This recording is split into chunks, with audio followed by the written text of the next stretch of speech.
Good evening, everyone. We are live again. Let's connect with Dr. Saran and Dr. Sarita Kumari.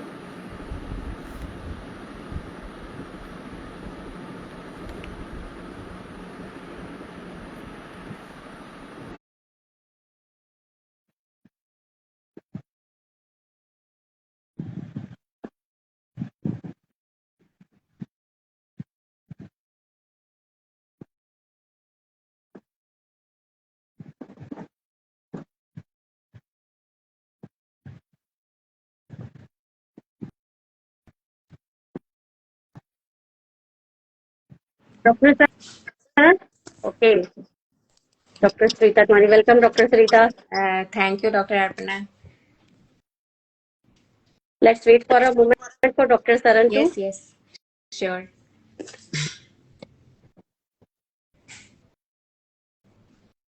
Dr. Saran, are you there?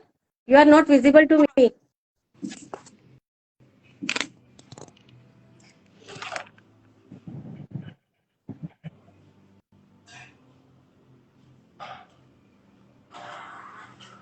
She is unable to join somehow. एक minute देना. हाँ.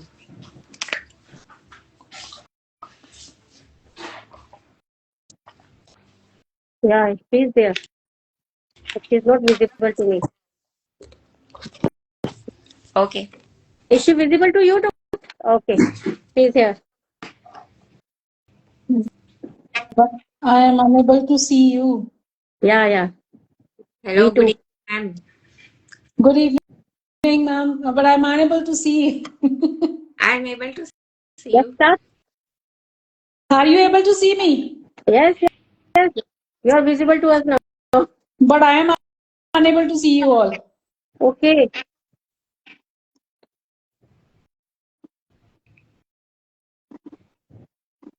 Now, No. Wait, I'll join again. okay.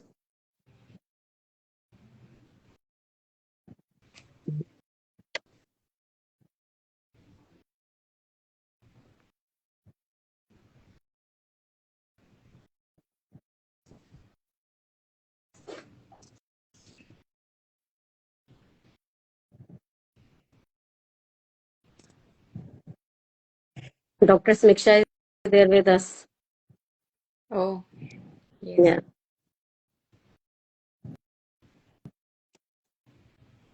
Dr. Saran, are you there? There might be network problem, I think. Maybe.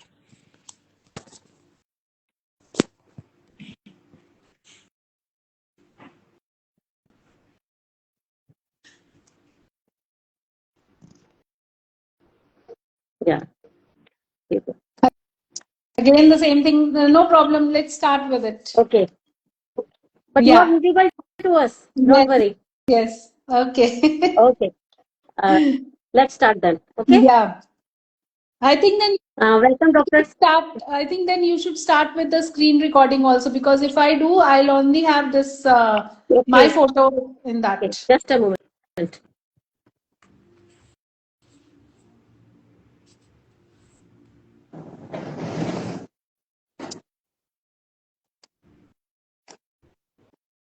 Hello, everyone. Let's welcome Dr. Sarita Kumari, currently working in Max Hospital, Dwarka, Delhi, as gynae surgeon oncology. She has done her MBBS, MD, MRCOG, DNB, MCH, FICR, CRS, ECGO from AIMS Delhi and has an expertise in areas of gynae cancers, HIPC, laparoscopy and robotics, and genetic counseling and cancer prevention. He has been awarded with the Dr. APJ Abdul Kalam Award and as a Best Researcher Award and 50 plus publications under her name. Her experience is extensively remarkable. I am impressed, literally. इतनी सारी degree. At such a young age, actually. Yeah. That's Okay. good. That makes Over sense. to Dr. Saran. Yeah. Yeah, today your topic is very good about HPV vaccine and its myths. I would like to know more about it. Can you tell me something about HPV vaccines? Okay. Yes, ma'am. That's a nice question. First of all, we should know what this vaccine is. So it's a vaccine which protects us infection by human papilloma virus. Human papilloma virus is the virus which has 14 to 15 high risk types. उन types से they give rise to cervical cancer, anal cancer, spinal cancer, mouth cancer, vaginal cancer, vulvar cancer. So mainly lower genital tract, both in men and women, and also in the head and neck and oral cavity. So this virus causes a lot of cancer, and 90% of cervical cancer. So what this vaccine does, this Okay. vaccine creates an immunity in our body for infection against the 2 to 4 types, whichever is covered in a particular vaccine. Like if Okay. Gardasil protects 16 and 18, Gardasil 9 will have protection against 16, 18, 31, 33, 35, 51, 52, like total 9 types. Okay. Okay. And one more is there, na Indian one? Yes, the Indian one is Sarvavac. It is similar to Gardasil, for the original Gardasil. It also protects against 16, 18, which are the cancer causing types, and 6 and 11, which is the non cancer causing types. That is, they cause common warts in young adults. So Okay. it's covered in vaccine in Gardasil and in Sarvavac. Okay. Like we know that these vaccines, they bring us immunity, they form the antibodies. But if one person she is infected with HPV infection once, तब भी immunity build होती है क्या? Vaccine देने की जरूरत पड़ती है फिर भी? Different hai. This is different from in our body. First of all, so this HPV virus epithelium of cervix and all the I think doctor Sarita आपका ना नेटवर्क थोड़ा कम है, आपका आवाज ब्रेक हो रहा है बार बार. अच्छा मैम या now it's okay. okay, so what happens, this virus will not go into the bloodstream. So इतने symptoms भी जो होते हैं वो बहुत कम पेशेंट्स में होते हैं, एंड वायरस से ब्लड में नहीं जा रहा, तो बॉडी में इम्यून रिस्पॉन्स जो डेवलप होता है वो बहुत पुअर होता है, जो इन्फेक्शन के वजह से होता है. Okay. बट हम उसको वैक्सीन वाले इम्यून रिस्पॉन्स से कंपेयर नहीं कर सकते. मतलब वो लॉन्ग भी नहीं है और वो अच्छा रिस्पॉन्स भी नहीं है.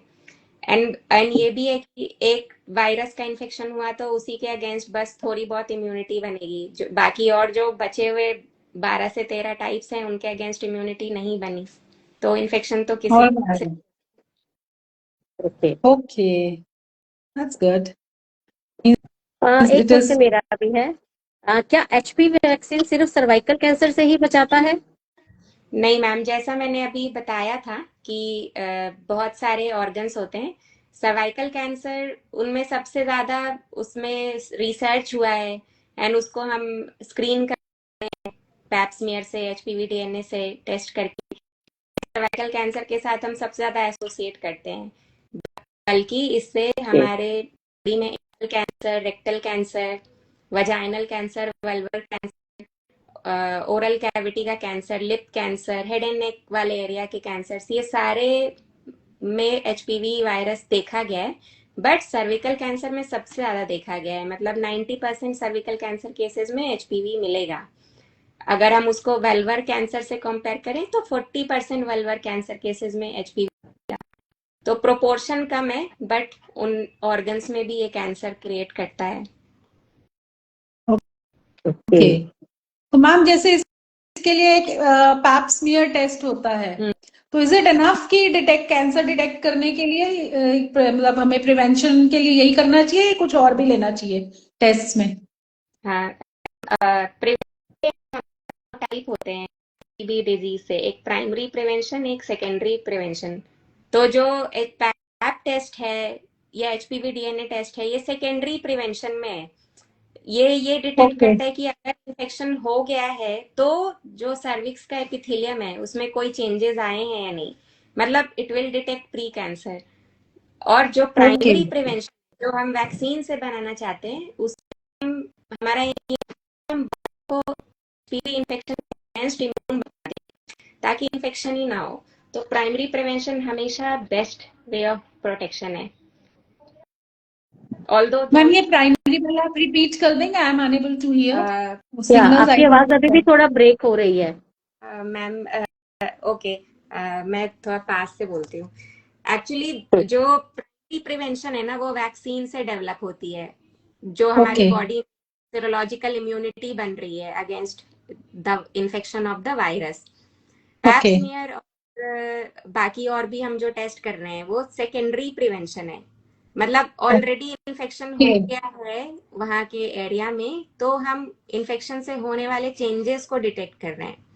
तो करना ओके तो हमें दोनों है, बट हमारा एम होना चाहिए to for primary prevention. Okay. अच्छा, ऐसा कुछ है कि क्या मतलब एचपीवी वैक्सीन सिर्फ लड़कियों को ही होना चाहिए या लड़कों के लिए भी जरूरी है? जो बाहर की कंट्रीज हैं वहाँ तो जो वैक्सीनेशन प्रोग्राम है वो मेल फीमेल दोनों के लिए है। क्योंकि हम अभी हमारे कंट्री में हम पहले फीमेल्स को कर रहे हैं बिकॉज हमारा डेवलपिंग कंट्री है, अभी रिसोर्सेज कम है, तो पहले मेजोरिटी ऑफ पॉपुलेशन को करना है।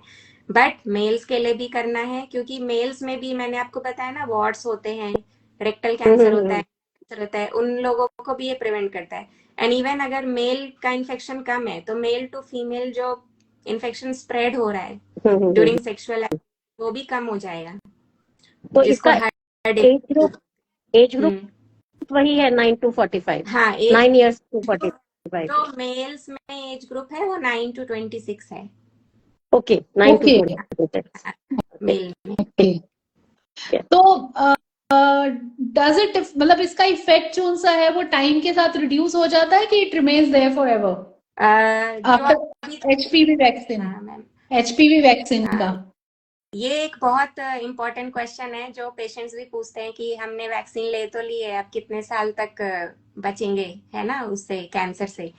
तो जो उस पे स्टडीज हैं उन स्टडीज के अकॉर्डिंग जो गार्डासिल पे हुए हैं या गार्डासिल 9 पे हुए हैं, तो फॉलो जितना मैक्सिमम जो पब्लिश हुआ है, तो गार्डासिल के अगेंस्ट ऑलमोस्ट 14 ईयर्स अराउंड तक प्रोटेक्शन मिलता है। एंड जो गार्डासिल 9 है उसके अभी डेटा 8 ईयर्स तक की है। बट जो ओके अनपब्लिश डेटा है ना मैम वो इन ट्रायल्स का बहुत लंबे टाइम के फॉलोअप तक का भी है, लाइक 25 ईयर्स तक का भी है। Okay okay. तो मींस इम्यूनिटी बिल्डअप हुई है लोगों में हाँ लाइफ इम्यूनिटी लॉन्ग है और वो लंबे टाइम तक रहती है, तो दोबारा वैक्सीनेशन की जरूरत नहीं है। Okay okay okay okay. अगर दोबारा वैक्सीनेशन की जरूरत पड़ती है इन केस, तो वो क्या टाइमिंग्स होते हैं? जैसे इनका एक टाइम पीरियड होता है ना 1, 6 एंड देन 1 year के बाद, ऐसा कुछ? मैम जो कोर्स है ना वैक्सीन का वो अभी के लिए जो इंडियन गवर्नमेंट रेकमेंड कर रही है वो है कि 20 साल से कम की एज ग्रुप के लोग हैं तो उनको 2 डोज देना है। वो 2 डोज, एक अभी मिल गया 0 months और दूसरा 6 months के बाद। एंड अगर उनसे जो age group higher age group के हैं उनमें हम 3 डोजेस देते हैं। उनमें जो डोज रिकमेंडेशन है वो 0 months, 2 months एंड 6 months है। Okay okay. इसमें क्या कुछ ऐसा है एचपी वैक्सीन में कि कुछ हार्मफुल इंग्रेडिएंट्स होते हैं? ये भी एक मिथ है, एचपी वैक्सीन में हार्मफुल इंग्रेडिएंट्स होते हैं, ऐसा एक मिथ ये भी है? हाँ वो ना बहुत कॉमन मिथ है। लोगों को लगता है कि इसमें कुछ, पहली चीज इसमें जो वायरस का जो पोर्शन हम यूज करते हैं वो लाइव वायरस नहीं है, तो किसी को इन्फेक्शन नहीं होता है उससे। दूसरा, उसमें वायरस का डीएनए भी नहीं है, उसमें एक वायरस का प्रोटीन होता है जिसको यूज किया जाता है, और उसके अलावा एल्यूमिनियम होता है। एल्यूमिनियम ना किसी भी वैक्सीन का पार्ट होता है। इवन जो हम टेटनस वैक्सीन देते हैं, डिप्थीरिया वैक्सीन देते हैं बच्चों को, उन सब में एल्यूमिनियम होता है। एल्यूमिनियम का काम होता है कि वो बॉडी का इम्यून रिस्पॉन्स बढ़ाता है।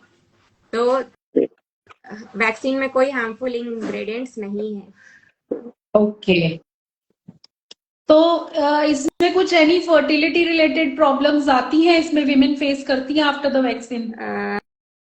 जो अभी तक स्टडीज हुई है मैम उसमें तो ऐसा नहीं देखा गया है कि वैक्सीन लेने से किसी को भी इनफर्टिलिटी हुई है।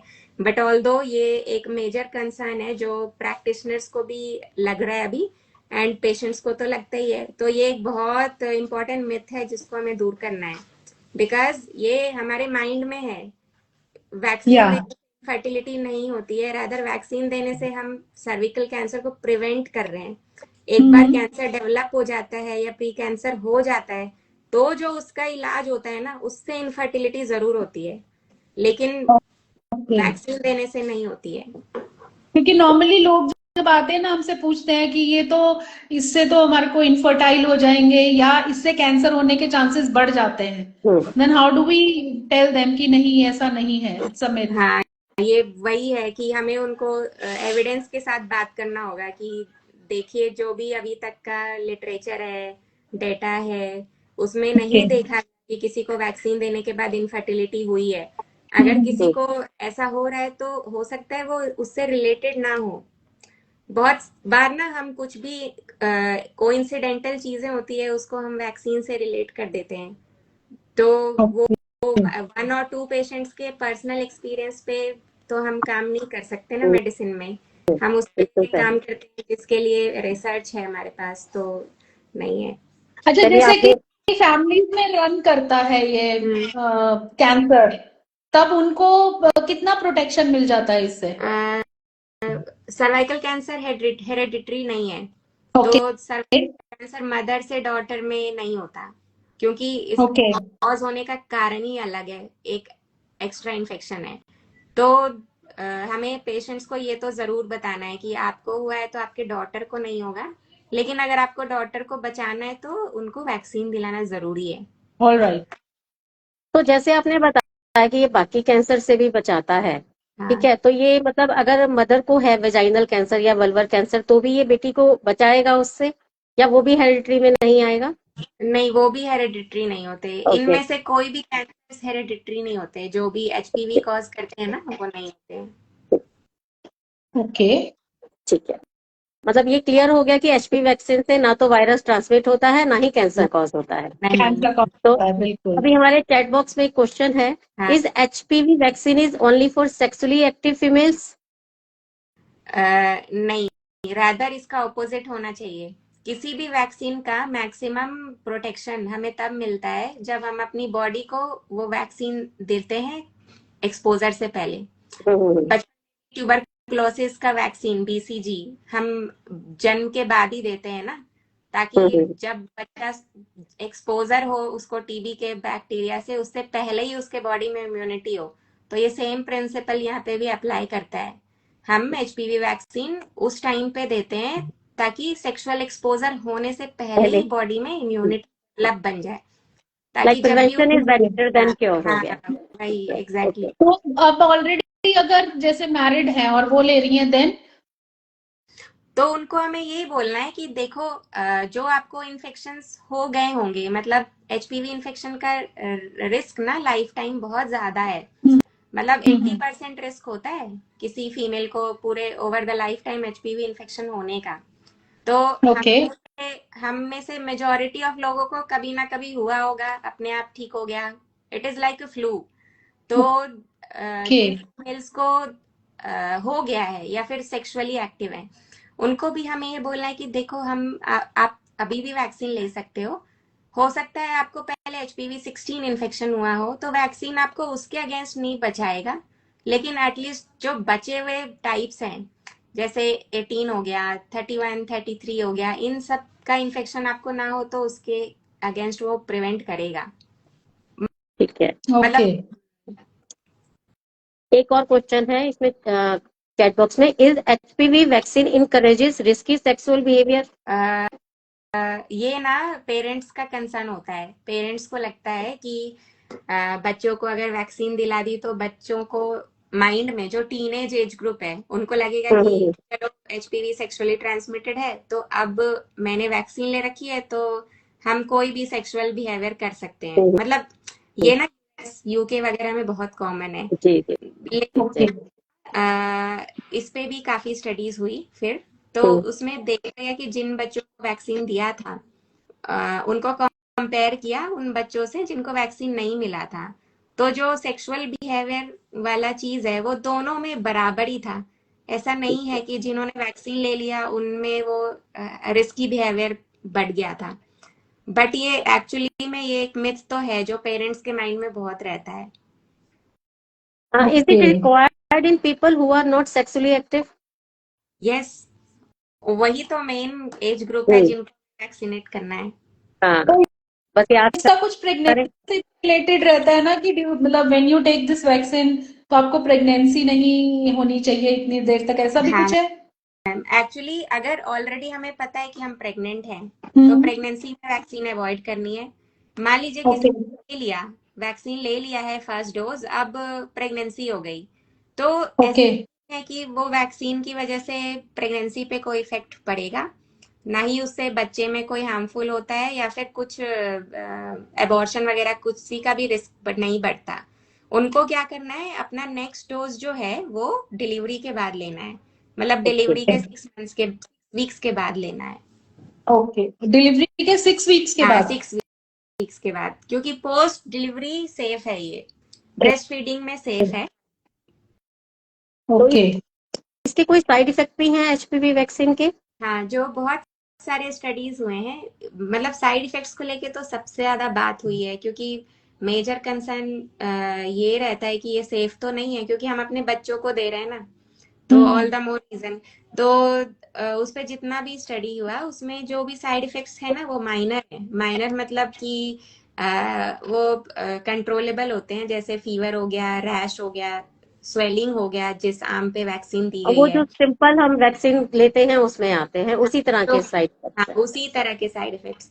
रेयर सिनेरियो मतलब था 1 लाख में से 1 पर्सन जिसको हम मेडिसिन में डिफाइन करते हैं, हो सकता है उनको एलर्जिक रिएक्शन हो। ओके, बट ये किसी भी ओके वैक्सीन से होता है, ये किसी भी मेडिसिन से होता है। जी जी बिल्कुल बिल्कुल। अब एक या क्वेश्चन और है, आप कौन सा इंजेक्शन रिकमेंड करेंगे हमारे व्यूअर्स को? मैं ये बोलना चाहूंगी कि आपके पास अगर आप अपने फाइनेंसेस देख लें, क्योंकि कॉस्ट भी देखना बहुत जरूरी है। जो गार्डासिल या सर्वैवैक है, गार्डासिल का जो नॉर्मल टाइप आता है जिसमें 4 टाइप्स कवर होते हैं, 2 कैंसर वाले 2 नॉन कैंसर वाले, उसका cost is around 2500 to 3000, may be 3500। हाँ, इन सम फार्मेसीज। जो पर सर्वावैक है, वैक्सीन ना? हाँ पर वैक्सीन, पर डोज। पर एंड डोज? जो सर्वावैक का कॉस्ट है वो अराउंड 2000 है अभी। बट वो ओके उस पे काफी काम चल रहा है कि वो आगे चल के नेशनल इम्यूनाइजेशन प्रोग्राम में आ जाएगा, या फिर उसका कॉस्ट भी ना बहुत कम हो के अराउंड 500 हो जाएगा, मतलब। बट ये सब अभी हुआ नहीं है, मे बी इन फ्यूचर हो। एंड जो गार्डासिल 9 है, सिंस उसमें 9 टाइप्स कवर होते हैं तो उसका cost is little bit higher, उसका कॉस्ट अराउंड 9000 तक में आता है। तो हमें पेरेंट्स का से ये तीनों वैक्सीन, उनमें क्या क्या वायरसेस कवर हो रहे हैं और सबके कॉस्ट डिस्कस करने हैं। एंड ओके जैसे कैफेटेरिया अप्रोच होता है ना, you give them all the options, they can choose what they want to choose. Okay. तो अब जैसे वी तो don't give this vaccine, but हमसे कोई पूछता है, वी विल गाइड देम, तो they can come directly to you, और इज देयर एनी प्रोसीजर कि आपके पास कैसे पहुंचा जाए? नहीं मैम, बिल्कुल डायरेक्टली आ सकते हैं, बल्कि जो गार्डासिल के सप्लायर हैं, अगर पेशेंट आते हैं तो मैं उनको अपने तरफ से जो भी पॉसिबल डिस्काउंट हो सकता है ना, हाँ वो भी करा सकती हूँ। हाँ, and okay may be in future हम कुछ कम्युनिटी बेस्ड वैक्सीनेशन प्रोग्राम्स भी शुरू करें okay, that's good. Future, because एकदम से वैक्सीन फ्री में तो वी डोंट हैव एनी नहीं नहीं स्पॉन्सर। बिल्कुल नहीं, यस ऑफ बिल्कुल कोर्स। नहीं। बट एक और क्वेश्चन स्टिल आया इट है इज, चैट बॉक्स में। हाँ चलिए बोलिए आप बोलिए। नहीं वही कह रही हूँ, स्टिल वी गेट इन मतलब इम्यूनाइज फ्रॉम 9 डिफरेंट, तो उसके लिए आई डोंट थिंक कि हमारे को कॉस्ट इफेक्ट देखना चाहिए उस टाइम पे, क्योंकि लाइफ लॉन्ग अगर हमारे को ऐसे कोई प्रॉब्लम हो जाती है तो दैट ऑल्सो कॉस्ट मच ना, तो तब उसका ट्रीटमेंट लेना तो ज्यादा महंगा पड़ता है। वही है, वही मैं तो पेशेंट को यही बोलती हूँ, देखो आप अगर इवन एक दिन के लिए शॉपिंग मॉल गए हो तो आप 4-5 थाउजेंड स्पेंड करके आते हो। एंड बिल्कुल बिल्कुल एक दिन की बात होती है, ये तो आपको लाइफ टाइम प्रोटेक्शन दे रहा है, तो इसमें हमें कॉस्ट का नहीं सोचना चाहिए। बट ऑल्दो हमारे पास सारे टाइप के पेशेंट्स होते हैं ना जो इकोनॉमिकली पुअर हैं, तो एटलीस्ट हम उनको सर्वावैक तो बता सकते हैं बिल्कुल। कि उसका cost is Okay. Low. Yeah, that's good. अच्छा, कोई अगर मतलब मेल है, वो 25 ईयर्स के हो गए हैं और विद इन 3-4 मंथ्स वो 26 के हो जाएंगे, तो फिर उनका जैसे वो 1-2-6 वाला कैसे पैटर्न उनका फिर होगा फॉलो, हाँ वो फिर भी चलेगा? मैम, ये जो 1-2-0-2-6 वाला पैटर्न है, ये बहुत ज्यादा हार्ड एंड फास्ट नहीं होता, और उसको वैसे मान के नहीं चलना कि एक डोज मिस हो गया तो अब हम नहीं कर पाएंगे, या फिर वो डोज 1 साल के अंदर अंदर नहीं हुआ तो अब कुछ प्रोटेक्शन कम हो जाएगा। whenever they are coming, we can start we can start at 26 years of age and को हम कंप्लीट कर सकते हैं। अगर कोई पेशेंट आता है, जैसे उसने 0 पे ले लिया और एक 1 मंथ पे ले लिया, देन वो भूल गए, तो क्या उनको फिर से दोबारा 0 से ही स्टार्ट करना पड़ेगा इम्यूनाइजेशन अपना? वो उनको नहीं, उनको लास्ट डोज ही लगेगा फिर? जो बचा हुआ डोज था उनको वही लगेगा। और ओके। कुछ ऐसे पेशेंट्स ऐसे भी होते हैं जो बोलते हैं कि हमने उस टाइम गार्डासिल 4 लिया था, अब हमें गार्डासिल 9 लेना है। हम्म, 2 डोज गार्डासिल 4 ले लिया, अब उनको चेंज करना है। सोशल मीडिया से पता चला कि 9 में ज्यादा वायरस हाँ जी। कवर्ड है, तो उनको लगता है ये बेटर है तो ये लेना है। हम्म, तो उन पेशेंट्स की हम बोल सकते हैं कि देखो आप, ऑल्दो इसमें 9 वायरसेस कवर्ड हैं, बट जो 70% ऑफ कैंसर्स होते हैं ना, वो 16 और 18 से ही होते हैं इंडिया में, और टाइप्स गार्डा कवर हो रहा है, तो आप वो वही लेके अपना शेड्यूल कंप्लीट कर सकते हैं। अदरवाइज नहीं मान रहे हैं तो देन हम गार्डासिल 9 भी दे सकते हैं, वो जो रिमेनिंग वाला मतलब डोज वो है। चेंज कर सकते हाँ हैं अपना वैक्सीन? हाँ, बट आइडियली रिकमेंडेड ये है कि हमको सेम वैक्सीन कंटिन्यू कर लेनी चाहिए। बट अगर पेशेंट कंसेंट है या फिर हमने डिस्कस कर रखा है सब कुछ, तो चेंज भी कर सकते हैं, उसमें ऐसा हार्म नहीं है पेशेंट को कोई। Okay okay. That's good. बहुत अच्छी इन्फॉर्मेशन मिली है। कोई बहुत गवर्नमेंट सारे की पॉलिसीज भी है? हैं। कोई क्वेश्चन पूछ रहा है कि क्या गवर्नमेंट भी एचपीवी वैक्सीन के एडवर्टाइज करती है क्या? गवर्नमेंट पॉलिसी में अभी आने वाली है, जो नेशनल टेक्निकल ग्रुप है ना इम्यूनाइजेशन का बच्चों के लिए, उसने ऑलरेडी 2023 में ही रेकमेंड कर दिया था कि इसको हमें अपने नेशनल इम्यूनाइजेशन प्रोग्राम के अंडर लाना है। तो ये इस पे डॉक्यूमेंट्स और वो सब सारे चल रहे हैं, और मे बी विद इन 1 या 2 years ये नेशनल इम्यूनाइजेशन प्रोग्राम के through free of cost start हो जाए। ओके। मतलब ये मेनली स्कूल से स्टार्ट करेंगे, या फिर जैसे प्रॉपर पोस्ट बर्थ वैक्सीनेशन होते हैं ना, इम्यूनाइजेशन कार्ड होते हैं okay okay. Okay good. Very informative session, I would say. Though I Very am unable to see you, but I am able to hear you. You are able to see me. But मुझे बहुत अच्छा लगा आज का session ना। बहुत मेरे अच्छा अपने सेशन मित्र था। हैं बहुत सारे जो बस्ट हुए हैं। I hope viewers भी हुए होंगे बहुत बस्ट। बिल्कुल। We are able to see you, ma'am. Yeah, thank you for being on this on our channel. Thank you very much, thank you very much. हम आपको बहुत जल्दी बुलाएंगे, अभी फिर से ठीक है, बुलाएंगे। ठीक है। नहीं मैम, नहीं, आपका बहुत कोऑपरेटिव रहा हमारे साथ। हाँ, चलिए। you are doing a very good work by thank you. creating awareness about these Thank common you, issues, ma'am. common issues in the community, है ना? Thank you very Okay, ma'am. Okay, thank Thank you. You, bye bye. Bye. Okay, Bye. Bye bye. Bye. Bye. Thank you for inviting. Thank okay. you, ma'am. Thank you for या coming. Thank you for coming, आपने time निकाला। चलिए Okay. शरण करते हैं doctor sir. Okay. Yeah. Okay, Okay. Bye bye. Bye. Thank you.